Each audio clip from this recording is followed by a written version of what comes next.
Once there was a young boy named Rohan who lived in a small village surrounded by fields and mountains.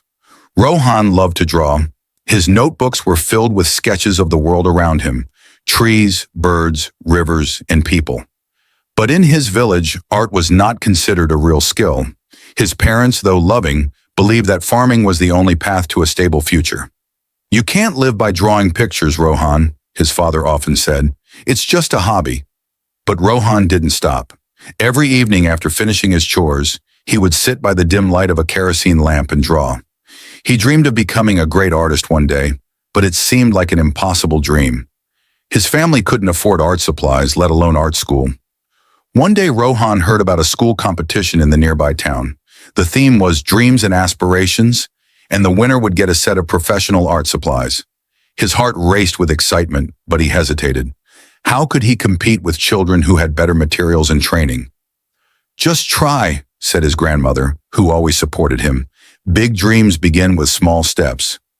Encouraged by her words, Rohan decided to participate. He had no fancy paints or brushes, only a few pencils and some old crumpled paper.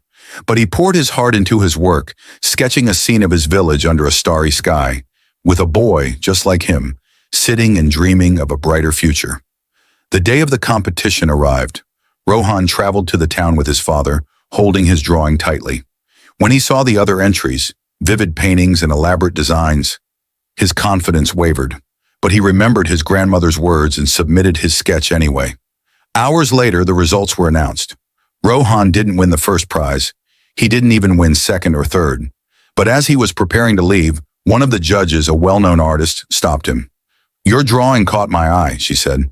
"It's simple but filled with emotion. I see potential in you. Never stop drawing." She handed him a small gift, a sketchbook and a set of colored pencils. Rohan was overjoyed. It wasn't the prize he had hoped for, but it was a step forward. From that day on, Rohan drew every chance he got, experimenting with the colors and techniques he learned from books and observation. Slowly, his work improved. The local community started noticing his talent. One day, a kind shopkeeper offered to display his drawings in the store. Years passed. Rohan's small steps led him to a bigger dream. He won more competitions, earned a scholarship to an art school, and eventually became a renowned artist. His paintings, inspired by his village and humble beginnings, were displayed in galleries around the world. One evening, after an exhibition, Rohan returned to his village. Sitting under the same starry sky, he thought about how far he had come. It all began with a single step, a sketch on crumpled paper, and a belief that big dreams could grow from small efforts. And as he looked up at the stars, he smiled, knowing that someone, somewhere, was taking their first small step toward a big dream.